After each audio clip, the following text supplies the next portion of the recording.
नमस्ते। कभी सोचा है कि पृथ्वी पर जीवन एक बहुत बड़ी लाइब्रेरी जैसा है? मतलब लाखों करोड़ों कहानियां, हर जीव एक अलग किताब। तो आज हम यही देखने वाले हैं कि वैज्ञानिक इतनी बड़ी लाइब्रेरी को संभालते कैसे हैं, और हाँ, कुछ सबसे मजेदार कहानियों में झांकेंगे भी। तो सवाल ये उठता है कि एक नन्ही सी कोशिका जिसे हम देख भी नहीं सकते और समंदर में रहने वाला एक विशाल दैत्य, इन दोनों में आखिर क्या कनेक्शन हो सकता है ना बड़ा सवाल। चलिए, आज हम इसी कनेक्शन को ढूंढने निकलते हैं, एक ऐसी यात्रा पर जो हमें जिंदगी के सबसे छोटे रूप से लेकर सबसे बड़े रूप तक ले जाएगी। तो हमारी इस यात्रा का पहला पड़ाव है जीवन का विशाल पुस्तकालय। देखते हैं कि इस लाइब्रेरी को ऑर्गेनाइज कैसे किया जाता है। जरा एक पल के लिए सोचिए, हमारे आसपास कितने तरह के जीव जंतु हैं। छोटे छोटे बैक्टीरिया, तरह तरह के पौधे, कीड़े मकोड़े, जानवर, लिस्ट तो खत्म ही नहीं होती। तो वैज्ञानिकों के सामने ये कितना बड़ा चैलेंज होगा कि इन सबको एक सिस्टम में कैसे जमाया जाए। और इस मुश्किल का हल है टैक्सोनॉमी, यानी वर्गीकरण विज्ञान। इसे ऐसे समझिए जैसे ये जिंदगी का एक बहुत बड़ा फाइलिंग सिस्टम है। इसी की मदद से हर जीव को उसकी सही जगह पर रखा जाता है। अब ये सिस्टम काम कैसे करता है, सोचिए। जैसे एक बड़े बक्से के अंदर छोटा बक्सा, फिर उसके अंदर और छोटा, बिल्कुल वैसे ही। इसे टैक्सोनॉमिक पदानुक्रम कहते हैं। ये सबसे बड़ी कैटेगरी डोमेन से शुरू होता है, फिर किंगडम, फाइलम, और ऐसे ही करते करते सबसे छोटी और खास कैटेगरी यानी स्पीशीज तक पहुंचता है। जैसे जैसे हम नीचे जाते हैं, क्लासिफिकेशन और भी सटीक होता जाता है। और पता है, इस कमाल के सिस्टम का क्रेडिट किसे जाता है? 18वीं सदी के महान वनस्पति शास्त्री कार्ल लिनियस को। उनका बनाया हुआ सिस्टम इतना जबरदस्त था कि आज भी हम उसी की नींव पर जिंदगी को क्लासिफाई करते हैं। तो ठीक है, अब इस बड़ी सी लाइब्रेरी से एक फाइल निकालते हैं।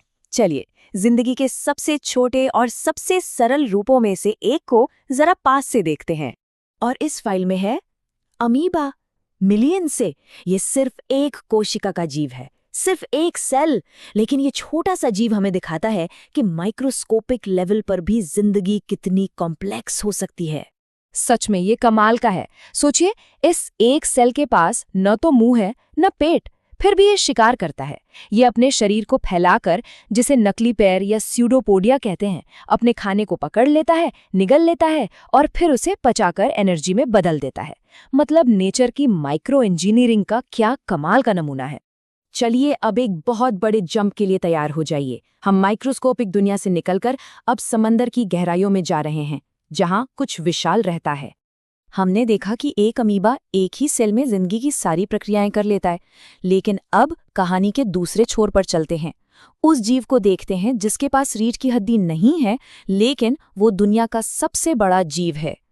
इसका वजन लगभग 1100 पाउंड, यानी करीब करीब 500 किलोग्राम। सोचिए, एक ना दिखने वाले अमीबा से सीधा 500 किलो पर।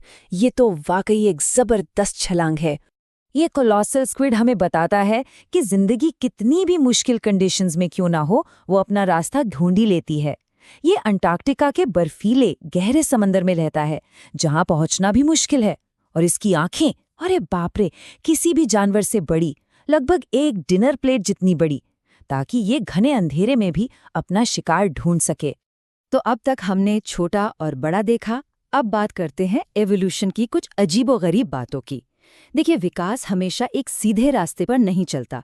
कभी कभी ये कुछ बहुत ही अनोखे और अजीब नतीजे भी देता है। एक सवाल है, क्या हर जानवर के अंदर के ऑर्गन्स एक जैसे होते हैं? ज्यादातर हम यही मानकर चलते हैं, है ना? लेकिन क्या ये बात सच है? तो ये जानकर शायद हैरानी हो, लेकिन चूहों में गॉल ब्लैडर यानी पित्ताशय होता ही नहीं है। इंसानों में तो ये होता है, जो फैट पचाने में मदद करता है, पर चूहों में क्यों नहीं?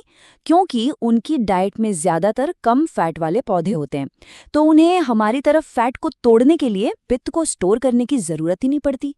ये एवोल्यूशन का एक बेहतरीन अडेप्टेशन है। तो ठीक है, हमने छोटे से छोटे जीव को देखा, विशालकाय दैत्य को भी, और विकास के कुछ अजूबों को भी।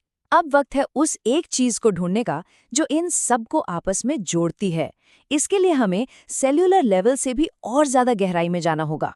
हमने सूक्ष्म शिकारी अमीबा को देखा, गहरे समंदर के कोलोसल स्क्विड को देखा और विकास की अजीबो-गरीब कहानियों को भी। पर क्या इन सब में कुछ भी कॉमन है? अमीबा, स्क्विड, चूहा, इंसान, आखिर क्या चीज इन सबको एक धागे में पिरोती है? और जवाब है अमीनो एसिड्स।